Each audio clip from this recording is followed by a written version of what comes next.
samo. Jezu. Nic nie widzę.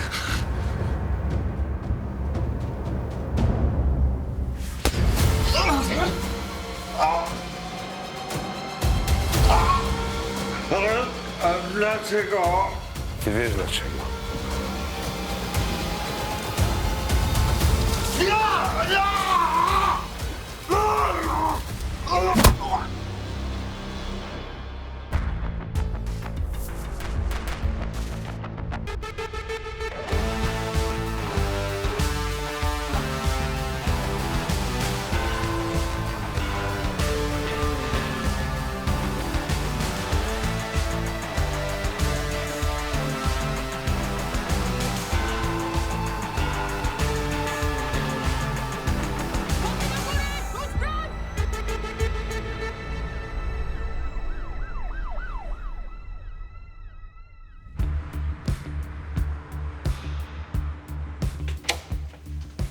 Czołem, panie dyżurny, broda! A co tak na bogato? Bilety kolejowe idzie pan kupować? Pan se żartuje, a tu w poważnej sprawie. Dzień dobry. A co się dzieje? Dzień dobry, pani dzielnicowa. Cześć pracy. Plakacik chciałem powiesić, znaczy konkretnie 2. Znaczy tu i przed komisariatem. Legalnie oczywiście. A jaki plakacik? No mój. Zmieniam swoje życie. W politykę idę. Gdzie pan idzie? Będzie pan kandydował, tak? No, na radnego, a potem na prezydenta. Ha, pałac się panu marzy. Nie, spokojnie, na razie prezydentem miasta zostanę. No, karierę trzeba budować od dołu, porządek tu trzeba robić, a jako radny dam się poznać szerszym kręgom, nie? A potem ziu, do góry. No, jak szerszym kręgom, to przepraszam. Jak pan nowych wyzwań szuka, panie Masztalerz, to może dla dobra narodu by się pan tak może ożenił? Majher? Hej, Dziołcha, jesteś w robocie? Mamy trupa na Pustostanach przy Mrocznej. Ja już tam jadę. Dołączysz? Dobra, tylko cię przebiorę, zaraz będę, no. Pani dzielnicowa.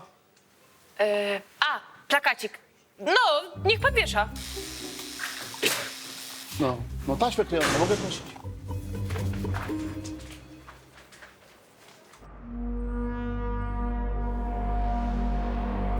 No, podhalańskie fiołki to nie są.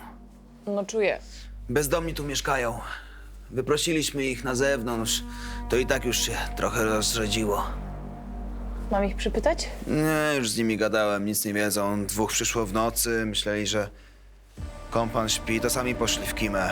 A jak właściciel tego barłogu wrócił nad ranem i zobaczył, że jego łoże zajął Golas, no to chciał go wypędzić, ale facet był już sztywny.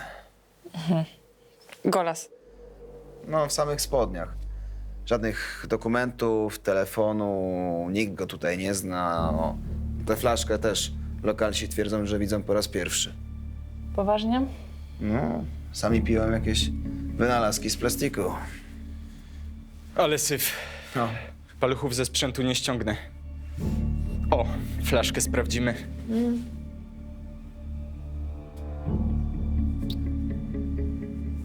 Wygląda to tak, jakby facet za dużo wypił i zmarł z wychłodzenia.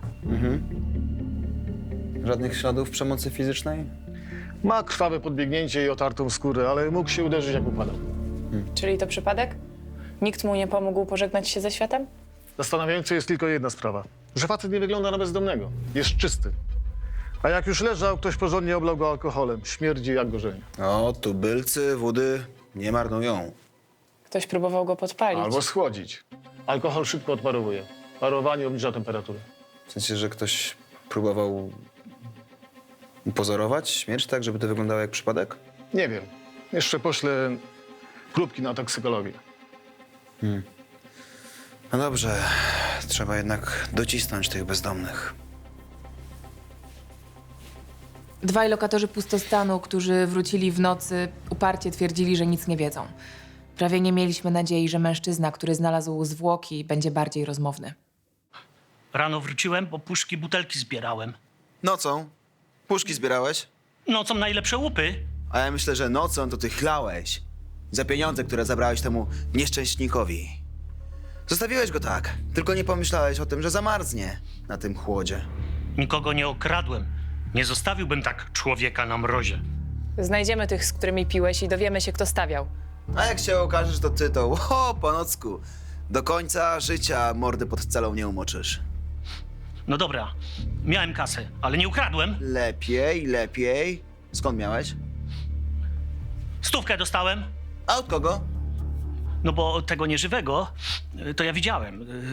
To znaczy, jak jeszcze żył. Aha. Przyszedł tu w nocy z takim drugim, jak jeszcze kimałem sobie, nie? Po co przyszli? Nie wiem. Ten nieżywy to był nachlany. A ten drugi trzeźwy, no i ten trzeźwy dał mi kasę i kazał spierdalać. Jak wyglądał? Nie wiem, ciemno było. Panie, takie bajeczki to nie ze mną, mów konkretnie. Panie władzo, ja już nie raz po gębie dostałem za nic. Takim typkom to ja teraz z drogi schodzę. Wziąłem kasę, wróciłem sobie tutaj rano, bo myślałem, że nikogo nie będzie. A tu ten sztywny. No to przyjrzałem mu się dokładnie. No i co zauważyłeś? No, z widzenia kojarzę. U cycatki bywał. Cycatki? W tej knajpie. A, Bezdomni trafili na dołek. Na tym etapie zakładaliśmy każdy scenariusz, również ten, że podczas libacji nieświadomie doprowadzili do śmierci mężczyznę. Ale najpierw musieliśmy zacząć od ustalenia tożsamości Denata. Jeśli bywał u cycatki, to ktoś tam musiał go znać. Tylko dlaczego ktoś go rozebrał? Może nosił markowe ciuchy? i co? W markowych ciuchach bywały w takiej spelunie? Co ty, Majcher? To jest Gorczak, tutaj rzeczy mają inną wartość. Na pewno jakiś patus biega teraz w pulowerku Denata. Uśmierciliby faceta dla zwykłego swetra? Dla swetra, dla honoru. O, honor. Honor ma tutaj najwyższą wartość. Zapamiętaj to sobie.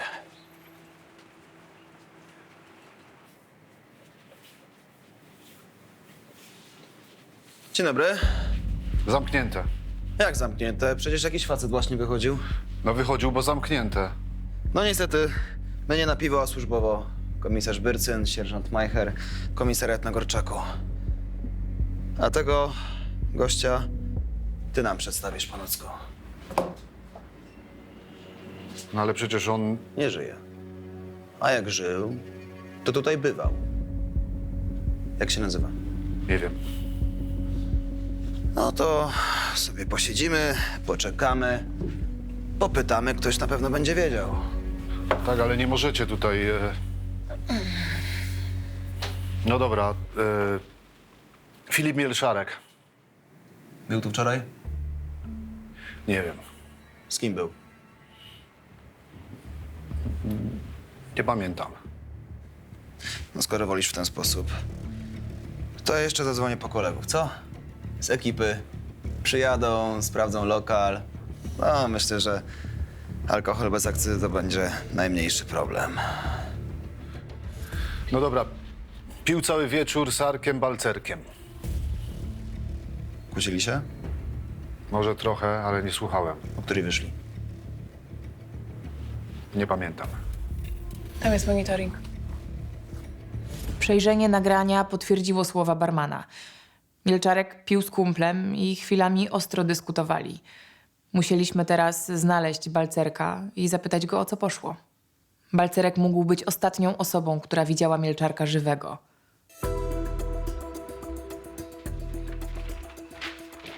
Widziałaś to? No. Pan Kazik startuje na radnego. No to gratuluję, tylko kto mu pozwolił powiesić to na komisariacie? No co? Ja. Ty? To ci komendant nogi z życi powyrywa, dziewczyno. Przestań, zrozumie. Zresztą z politykami trzeba dobrze żyć, nie? To jest prawda. Słuchaj, sprawdziłam kartotekę Denata. Notowany? Parę osób zarzucało mu kradzieże i oszustwa, ale w sumie niczego mu nigdy nie udowodniono. No dobra, no to trzeba sprawdzić tych zgłaszających. Może ktoś sam postanowił wymierzyć mu sprawiedliwość? Już sprawdziłam. Nie było wśród nich ani tych bezdomnych, ani Balcerka. Ale Balcerek ma u nas bogatą kartotekę. O, No. Siedział za rozboje i handel prochami. taki zuch? O, gdzie go znajdę? 4 ulice stąd. No to jadę go odwiedzić. Jedziesz ze mną? Chodź. Jedziesz. Nie zastaliśmy Balcerka w domu. Komisarz Byrcyn zlecił namierzenie jego telefonu, ale póki co nie mieliśmy nawet numeru, więc postanowiliśmy na niego zaczekać. Nie, no tak 2 godziny bez ruchu to się nie da. Rozprostuję kości, co?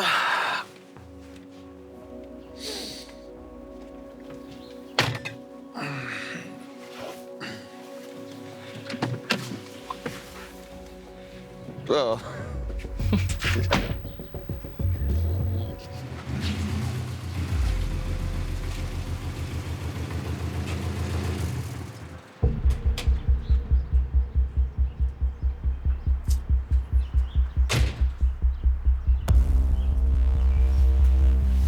Zobacz.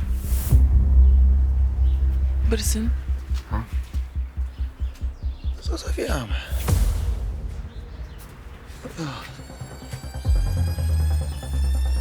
Gdzie?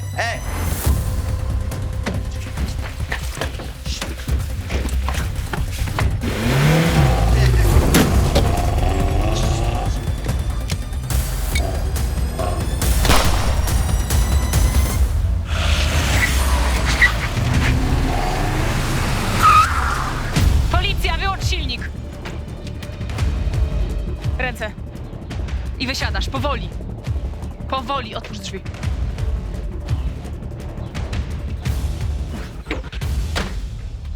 Jakiego chuja się przypierdalasz? Jakiego chuja uciekałeś, co? Wczorajszy jestem trochę, ale nic nie zrobiłem. Wczorajszy. Jesteś kompletnie pijany. Co, zapijałeś sumienie po tym, jak zajebałeś kumpla? Kogo zajebałem? Arkadiusz Balcerek. O, Filip Mielczarek. Po co ci dowód Denata, co? Jakiego kurwa Denata? W co wy lecicie? Dobra, zawijamy go. Idziesz. Oprócz dowodu osobistego Denata w samochodzie znaleźliśmy też narkotyki i telefon Mielczarka. Sytuacja Balcerka była fatalna. Tym bardziej, że nie był w stanie nam wyjaśnić, co robił po wyjściu z baru. Nie wiem, no. Poszedłem spać i obudziłem się rano w domu. Dlaczego miałeś telefon i dowód Filipa Mielczarka? Może mi to dał na przechowanie, nie pamiętam. Po co miałby ci to dawać na przechowanie? Nie mam pojęcia. Jezu, działka, zobacz, taki młody, a z Alzheimerem. Nagranie mówi wszystko. On nie musi. Ale ja nic nie zrobiłem. No to odświeżę ci pamięć. Piliście w barze, pokłóciliście się i postanowiłeś dać mu nauczkę. Nie kłóciliśmy się. Mamy nagrania z baru. Zaciągnąłeś chłopaka do pustostanu, rozebrałeś, oblałeś alkoholem, żeby zamarzł i zamarzł. Jak to zamarzł? Tak to. Plan prawie doskonały. Było wyglądać na wypadek. Tylko połakomiłeś się na jego telefon i dowód. Naprawdę. Ale ja nigdzie nie zaprowadziłem Filipa. O co tu kurwa chodzi? No dowiedzmy się, o co chodzi. Powiedz swoją wersję wydarzeń. Słucham. Wyszedłem z Filipem z baru i... No i nie pamiętam, no. Ta? A jak się kłóciliście, to pamiętasz? O co? My? Bo Bo... Klara, No, Klara. Kto to jest Klara? partnerka Filipa, ale... Kurwa, Filip żył z kobiet. Udawał pokrzywdzonego przez los. One się nad nim litowały i dawały mu kasę. Taki matrymonialny domokrążca, a potem zostawiał te baby. A one zgłaszały te oszustwa na policję? Nie, bo liczyły, że do niej wróci. Tak nimi kręcił. Panocku, ta Klara to ci się podoba, co? Prosiłem tylko, żeby Filip jej nie skrzywdził. Wzruszające. A może skrzywdził i postanowiłeś ją pomścić, rycerzyku? Albo jeszcze prościej. Po prostu chciałeś, żeby facet się usunął, żeby ta dziewczyna była twoja, co? Kurwa, nie! Nic nie zrobiłem! Może Klara się wreszcie na nim poznała i wyrzuciła go na mróz. Ją spytajcie. Spytamy. A ty powiedz, co się działo potem, jak wyszliście z baru. Nie wiem! Mówiłem już przecież, nie pamiętam! No patrz, amnezję ma, no. Filip Mielczarek został znaleziony w Melinie, zamarznięty bez ubrania. Jak to zamarznięty? Ale co on robił w Melinie i dlaczego był bez ubrania? Próbujemy ustalić szczegóły. przynieść pani wody? Nie, dam radę. Dobrze, musimy pani zadać parę pytań. Od kiedy państwo się znaliście? Znaliśmy się od 8 miesięcy. Poznałam Filipa, jak był w totalnej rozsypce.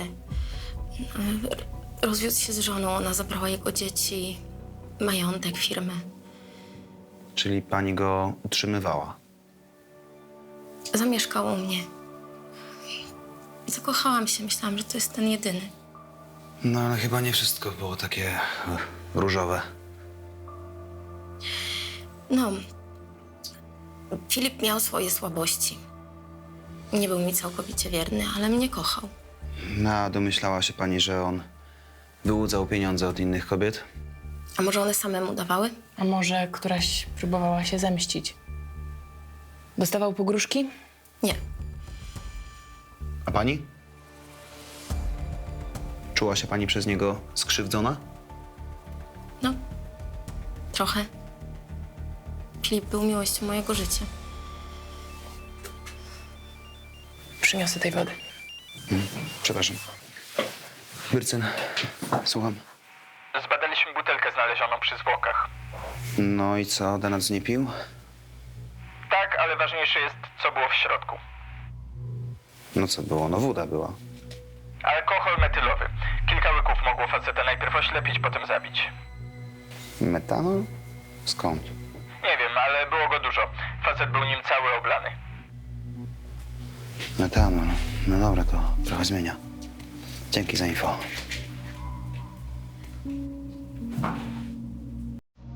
Byrtyn, powinieneś to zobaczyć. O, kruca, fuks. To jest taka sama butelka jak na melinie. Co się dzieje? Skąd pani to ma? Ale to nie jest moje. Nie jest pani. Aha. No dobrze, to zabierzemy to do labu i ustalimy czyje. A pani pojedzie z nami. Aresztujecie mnie? Tak. Nie, ale ja nigdzie nie jadę. Nie dość, że straciłam moje życie, a nigdzie nie pojadę. Nie chce pani po dobroci? Nie. Proszę, już. Łapa. Spokojnie.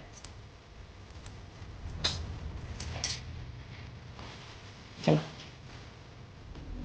Majcher, nie poznaję. Alkohol w tej butelce i w kanistrze to też był metanol. Klara Wójcik twierdziła, że nie wie, jak znalazł się w jej kuchni.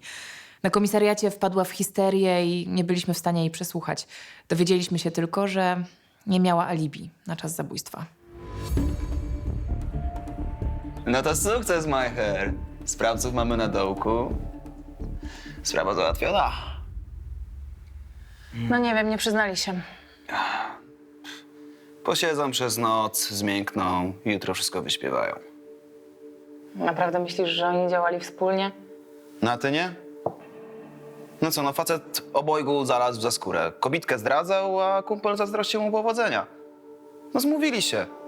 On odwalił brudną robotę i odtąd mieli żyć długo i szczęśliwie, tylko niestety w tej bajce księżniczka zapomniała usunąć dowodów.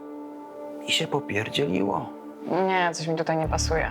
Dziołcha. Słuchaj, jeżeli ona dała mu ten metanol, to po co resztę trzymała w domu? Po co drążysz temat, naprawdę? Jutro wszystko sami ci opowiedzą. Idź się prześpij do domu, odpocznij.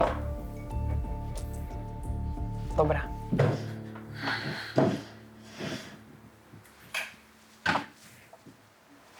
A ty? No ja dzisiaj nie śpię na chacie. Co, randka? A, z papierami. O, tyle mam ich do uzupełnienia. Oj, Bercyn. Od tygodnia zbierałeś, nie? Od 3. A w sumie, Sławek, czemu ty tu jeszcze siedzisz? Co, Stosik Krzyżówek się nie mógł doczekać na wypełnienie, czy co? Mam koleżeńskie zastępstwo za mało dobrą. Ha. Nie no, to jest skandal. Co się stało? Ja myślałem, że na komisariacie ktoś tego dopilnuje, ale się zawiodłem. Bardzo. Kto do tego dopuścił? Cholera. No właśnie, to jest niewybaczalny wandalizm. Ja stawiam mu tamę i zgłaszam przestępstwo. Moja osoba została narażona na śmieszność. Moja osoba, ja bym się tak nie nadymał. A pan się chyba zapomina, dyżurny broda. Wkrótce będę wpływową osobą i radziłbym uważać. Ale panie Kaziku, spokojnie, no przecież te mazanki to jest jakiś dziecinny żart i tyle. Dziecinny żart? Ja się czuję zagrożony. Dobrze, powiesi pan nowe plakaty i już. Już, przecież to jest robota moich przeciwników politycznych. Musi ich pani wyłapać. Przyjrzę się temu. Z troską się przyjrzę. Z troską i tylko tyle. Późno jest naprawdę, no. Ja wiedziałem. Jak zwykle muszę sam walczyć ze złem. Ale niedługo na tym komisariacie się wszystko zmieni. Oj, zmieni!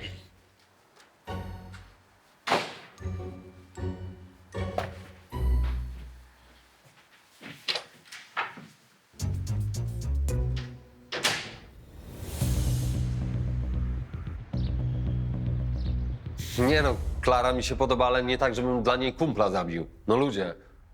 Piłeś z nim. Mogłeś mu podać metanol. Metanol? Metanol! W życiu bym tego gówna do ręki nie wziął. U Klary Wójcik był całkiem spory zapas. No to może ona go zabiła. Tylko po co? Skoro on nawet bogaty nie był. Mogła go pogonić. Tak, a ty byś się tak nagle od razu wprowadził do niej. Dobra, mów, kto to zaplanował, ty czy ona? Niczego kurwa nie zaplanowałem. Sam nie wiem, jak to się stało, to wszystko jest jakieś dziwne. Co jest takie dziwne? Wypiłem góra 6 piw. Po takiej ilości nikomu się film nie urywa, a mnie się urwał. Normalnie jakby mi ktoś pigułek gwałtu podał. No, na pewno, tak. A czekaj, a była okazja, żeby ktoś ci coś podał? Coś było. Po wyjściu od cycatki gadaliśmy z kimś. Z kim? Nie wiem, nie pamiętam, przecież film mi się urwał. No i w koło Macieja. I tak w kółko. Facet zasłaniał się brakiem pamięci, a my nie mogliśmy go sprowokować, żeby się jakoś wysypał. Został na dołku, a ja miałam mnóstwo wątpliwości. Przecież on rżnie głupa, nie widzisz tego? No jeżeli ktoś faktycznie mu coś dosypał? Kto? Może Klara Wójcik? Nie wiem, miała ten metanol w domu, ale mogła go przecież wylać, jak załatwili Mielczarka. Może ktoś ich wrabia. Przestań. Pani dzielnicowa, halo! Niechże pani poczeka na swoją kolej z tymi okrzykami, dobra? Sławku, ja będę czekać, a morderca ucieknie. Co się dzieje? Jaki morderca? No taki seryjny. Taki, co ćwiartuje zwłoki. Łapcie go, bo inaczej ucieknie ze szczątkami Jakimi szczątkami? męskimi. Widziałam kawał chłopa zawinięty w koc. Resztę pewnie już ryby obskubują w rzece. Nie no, słuchajcie, to jest bestia. Ile on już ludzi tak rzucił na pożarcie? Dobrze, spokojnie. Gdzie te szczątki? No, w samochodzie. Włożył je do bagażnika i odjechał. Niestety, no nie zdążyłam ich zatrzymać. Rozpozna pani to auto? Ale tak. To jest tak. Czarny sedan NG51J6M. O.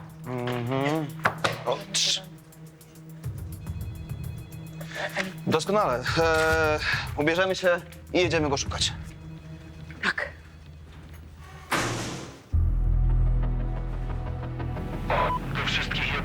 Do wszystkich jednostek poszukiwany czarny sedan Natalia Grzegorz 51, Janina 6, Monika, widziany przy ulicy Wiśniowej w zachodniej części Gorczaka. Przyjąłem.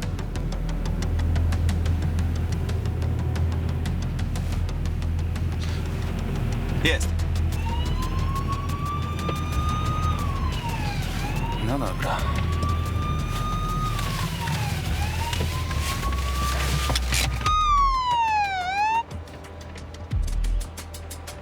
Wysiadać z samochodu. O co chodzi? Wysiadać z samochodu, już.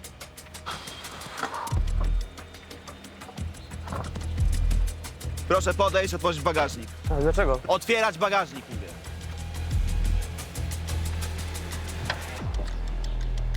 Odwiń to. To? To!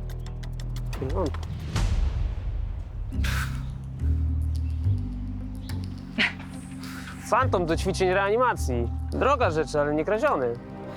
A co myśleliście?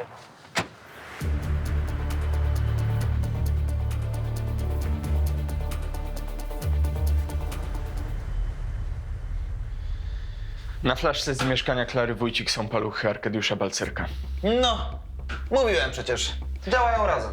Przy okazji obejrzeliśmy całe mieszkanie. Czy wójcik zgłaszała, że ktoś się do niej włamał? Nie, ale mogę to jeszcze sprawdzić. Na drzwiach są świeże ślady po wytrychu. Serio? Jak oglądałem te drzwi, to zaczepiła mnie taka starsza sąsiadka. Mówiła, że wczoraj kręcił się tam, jak to ona określiła, jakiś ponury glina. Może włamywacz. Ponury glina? Ale że kto? Potoczny? Może Nocoń? Nie no, myślę, że raczej chodziło jej o taki typ faceta. No to trzeba ją przesłuchać. Mieszka pod 7.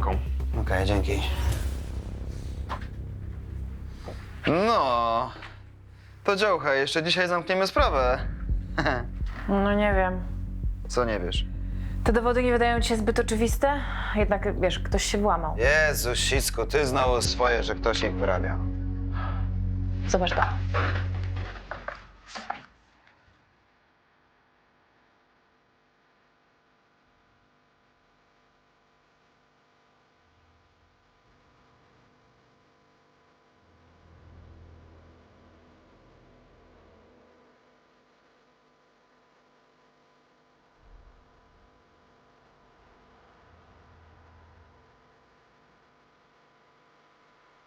Wyszli w zgodzie.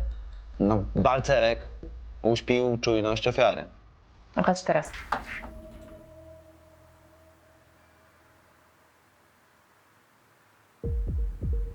Nie podoba mi się ten facet. Wyszedł za nimi. Przypadek. Nie sądzę. Powinniśmy go podpytać. Widzieliśmy go już. Ty, rzeczywiście. Mijaliśmy się wczoraj w barze. Musimy podpytać barmana. Będzie zachwycony. Mijaliśmy go wczoraj, jak byliśmy tutaj. Nikogo innego nie było w barze. Kto to jest? Nie przypominam sobie. Odpowie pan za ukrywanie sprawcy przestępstwa. Albo za współudział. To co? Przejedziemy się na dołek? Ha? Przymierzysz się do pryczy? Panocku, niewygodna jak cholera, ale będziesz musiał się przyzwyczaić na najbliższe lata. No dobra. Dobra, dobra. I co rozmiękła, jak to mawia mój stryjek? Ten facet przychodzi tu od niedawna, pytał o Mielczarka. To nie mogłeś tego wczoraj powiedzieć? Nie pytaliście. Zresztą jakiś szemrany ten gość jest. On dał mi 500, żebym zapomniał, że go widziałem. Chodziły słuchy, że to były glina. Ale nie wiem, czy to prawda. Zresztą nie chcę wiedzieć. Nazwiska też nie znam. Dobra, sprawdzimy to. Tylko żeby nie było, że sypnąłem.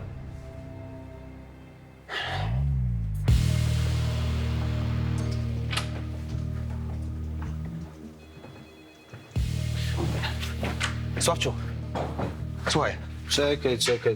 Ty czekaj, lepszą zagadkę mamy. Kto to jest? A to akurat łatwe. Paweł Sioła. Był gliniarzem na Gorczaku? Aktualnie siedzi. To zdjęcie sprzed 2 dni. Z baru u cycatki. Nic się nie zmieniło. Ale że Sioła na wolności, tego się nie spodziewałem. A za co siedział? Prokurator przyklepał mu przekroczenie uprawnień. 3 lata. To i tak mało jak na to, co wywinął. A co wywinął? Jakiś koleś osobiście mu podpadł. Sioła wywiózł go do lasu, trzymał pod bronią, kazał kopać grób. Ostatecznie go pobił i wypuścił. I co, i ten facet na niego doniósł? Nie, bał się. Za to poskarżył się konkubinie, ta tutaj przyleciała, narobiła rabanu. Pamiętam.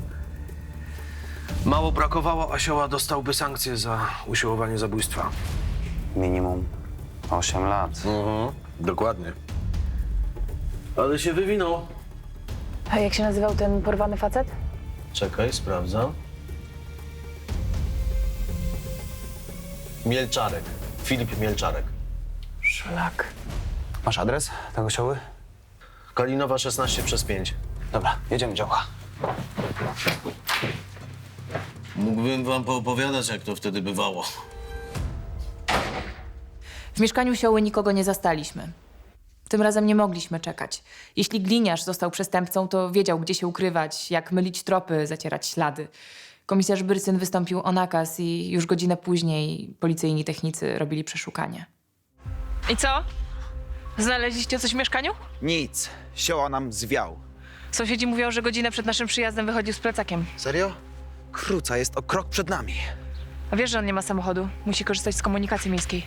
No to jest szansa. Trzeba sprawdzić dworce, kamery w autobusach, taksówki. Chodź. No dobra. Dobra, dzięki. Żadna korporacja nie wysyłała tutaj taksówki. Mógł zamówić też przez aplikację, ale trudno będzie to sprawdzić. Sioła nie ma zarejestrowanego na siebie telefonu. Wie, co robi. Wystąpiłem już o wystawienie za nim listu gończego, ale wytropienie go będzie trudne. Czyli jego była żona to nasz jedyny trop. Może nas jakoś naprowadzi. Oby okazała się rozmowna. Dobra, jedziemy, działko.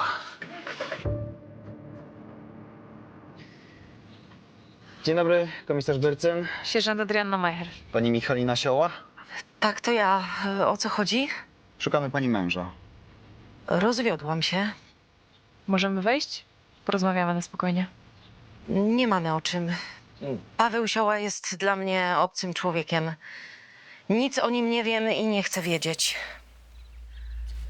Możliwe, że zamordował człowieka, przez którego trafił za kratę. Co pan mówi? Paweł? Filipa? Niestety, Filip Mielczarek nie żyje. Niemożliwe. Proszę, proszę, wejdźcie.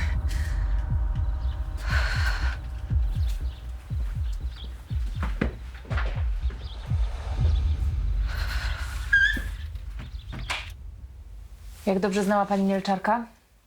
To wszystko przeze mnie. Mieliśmy romans.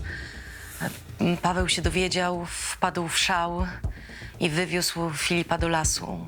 Dopiero gdy Filip przysiągł, że stąd wyjedzie, to go puścił. To pani zawiadomiła policję o tym, co zrobił mąż? Nie. Filip mieszkał wtedy z inną kobietą.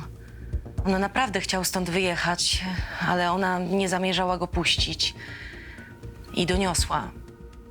Paweł poszedł siedzieć, a Filip i tak ją zostawił. Dla pani? Tak. Ale nie byliśmy długo razem. Ja naprawdę... Ja nie mogę się do dziś pozbierać, bo ja naprawdę się w nim zakochałam. A on... Był to od pani pieniądze. Był oszustem. Dlaczego myślicie, że Paweł miał coś wspólnego z jego śmiercią? Powiedzmy, że wiele na to wskazuje. Ma pani jakiś pomysł, gdzie go możemy szukać? Nie mam pojęcia. Nie miał przyjaciół, z rodziną też był na bakier. Na pewno już uciekł za granicę. Wszystko wskazywało na to, że była żona Pawła Sioły naprawdę nie miała z nim kontaktu. My jednak postanowiliśmy obserwować jej dom. Założyliśmy, że Sioła dobrze zaplanował swoją zemstę, a ona mogła być jego kolejnym celem. W końcu to z jej powodu trafił za kratki. No to jakbym chrapał, to mnie szturchnij. Oho. Chyba już nie zaśniesz. Czemu? Zobacz, ktoś podjeżdża.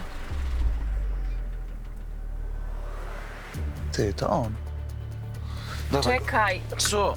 Przecież jak odprawił taksówkę, to i tak już nam nie zwieje. Dobudź się. To jest prawda. Niedobudzony policjant to gówniany policjant. Jakby powiedział twój stryj. Nie no, ja tak mówię.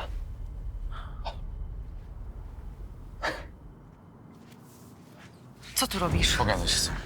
Ale ja nie chcę gadać. Wynocha stąd, bo Zamknij wezmę mordę! policję! Do środka. Kurwa, ma broń.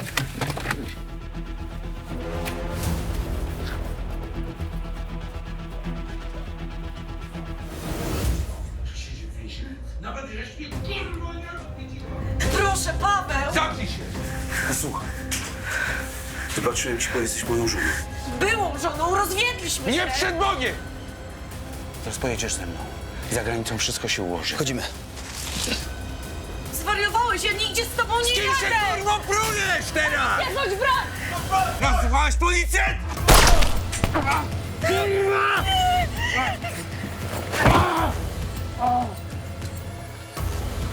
W porządku? Dobry strzał. Nie utrudniaj. Sam byłeś gliną. No i chuj z tego, kurwa. Nie wkurwaj mnie, bo się nerwowy robię w takich sytuacjach. Zajebiście.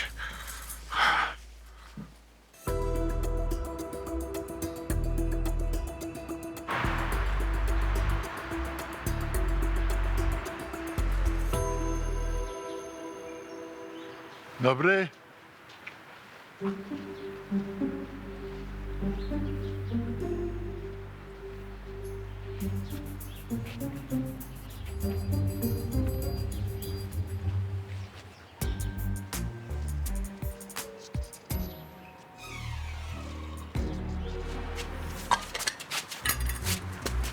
O ty podły draniu! Ty. O co chodzi? Jak to o co? Na gorącym uczynku pana złapałem. A co tu się dzieje od rana? Pani go zamknie. Za co? Za niszczenie mienia, za znieważenie mojej osoby jako polityka. O, i jeszcze narzędzie zbrodni ma w kieszeni. No, puszczaj! Ledwo plakat wywiesił, już policja. O, i jeszcze drwi! Co z panem? Bójka przed komisariatem? Pani go zamknie, taki agresor na radnego się nie nadaje. Obaj panowie idziecie ze mną na komisariat, znaczy na dołek. No, do ochłonięcia. Zapraszam.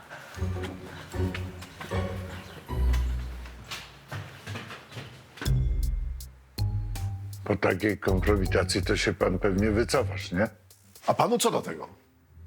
A to, że Gorczak zasługuje na przedstawiciela godnego i stonowanego. Takiego jak ja. Pan? Ja. Ja też kandyduję i zobaczymy, kogo suweren wybierze. A więc to tak. Brudne chwyty, żeby konkurencję wykocić, tak? Już ja cię nauczę! Spokój, krok w tył i proszę się uspokoić. No nie mogę z nim, no. Nie ja jestem agresywny.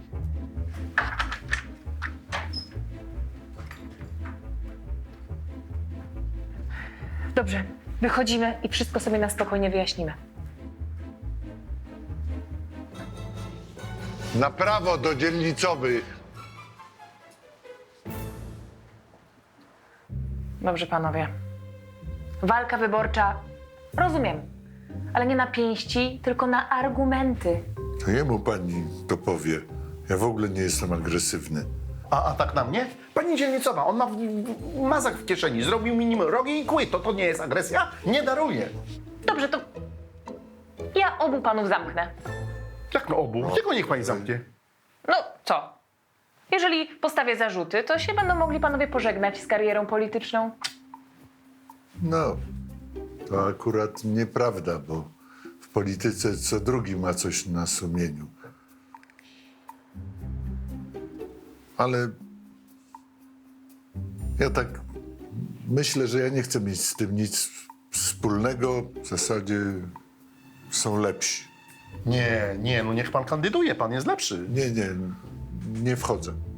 Ani ja. Dobrze, czyli żaden z panów jednak nie będzie kandydował, tak? Ja jestem społecznikiem i to mi wystarczy. No przecież dla polityki nie będę się stawał kryminalistą. No, ja mam swój rewir, po co mi polityka? No i świetnie, doskonała decyzja. No. Gratuluję decyzji. Ja również. No, zapraszam na herbatkę. Przed komisariatem mam termos. O, miło.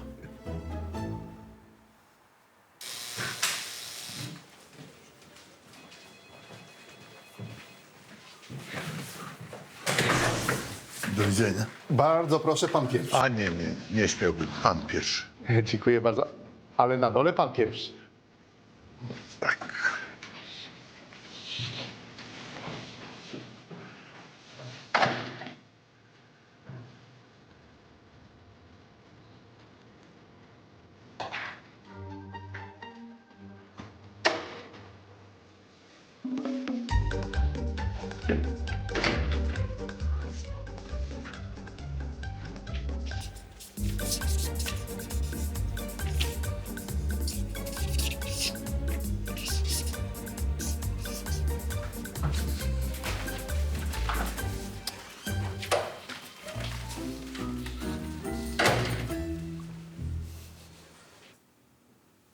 No i co? Fajnie było w pierdlu? Warto było dojeżdżać Mielczarka, żeby tam wracać? Ja odpierdzę w pasie. Ale ten chuj zapłacił za swoje. Wiedziałem, kurwa, o każdym jego przekręcie. Każdego dnia pod celą zastanawiałem się, jak go powstrzymać. I to był jedyny sposób. No, tylko wy mieliście mnie nie złapać. No, wyszło ci niemal doskonale. Tylko przedobrzyłeś w jednej sprawie. W czym? Niepotrzebnie chciałeś wrobić partnerkę i kumpla Mielczarka. Gdyby nie to, wszystko wyglądałoby jak nieszczęśliwy wypadek. No tak. A ten Balcerek też kutas. Prochami handlował. Ślizgał się ciągle. No, ale o nim później. Najpierw powiedz, jak załatwiłeś Mielczarka. Jak wyskoczyłem z puchy, to poznałem jego zwyczaje i kupiłem metanol. Gdzie? No jak kurwa, gdzie? Przy na Korczaku wszystko dostaniesz. Dalej? No, jak nadarzyła się okazja, to wrzuciłem Balcerkowi pigułkę gwałtu do piwa. Wymacał mi te flaszki z metanolem, potem go odstawiłem na chatę. A Mielczarkowi powiedziałem, że żałuję za grzechy i proszę o wybaczenie. Uwierzył? Pijany był. Mało czujny. Podałem mu flachę na zgodę. Jak łyknął, to miałem pół godziny na to, żeby zaciągnąć go do pustostanu. Jakiegoś luja tylko musiałem stamtąd przepędzić, żeby Mielczarek mógł sobie spokojnie zdychać. Wiesz co? Ja nie żałuję. No tak. Wymierzyłeś sprawiedliwość. Tu się nie da inaczej. To tylko tak można. Długo tu jesteś? Kilka miesięcy. No. Pobędziesz dłużej. Ty też zgniejesz. Spleśniejesz. Jak wszyscy tutaj. Nawet nie będziesz wiedział, kiedy to się stanie.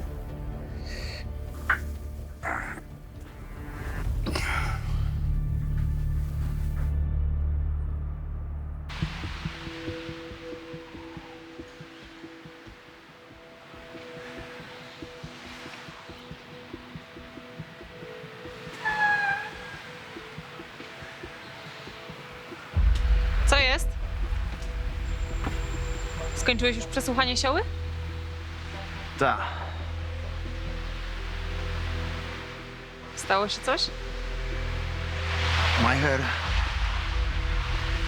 ty zamierzasz tutaj zostać na zawsze? Sam mnie namawiałeś. Mówiłeś, że to miejsce jak każde inne. Mówiłem, ale zmieniłem zdanie. Ta dzielnica to jest dół kloaczny, czarna żopa, rozumiesz? Nie bardzo. Dupa ciemna. Skoro nawet policjanci zamieniają się w gównojadów, w morderców. Trzeba stąd spierdalać. Dopóki nie jest za późno.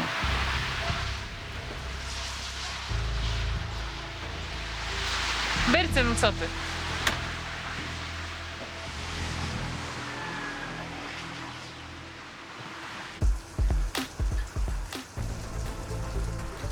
Jak się czujesz? Przyszłaś sprawdzić, czy żyje?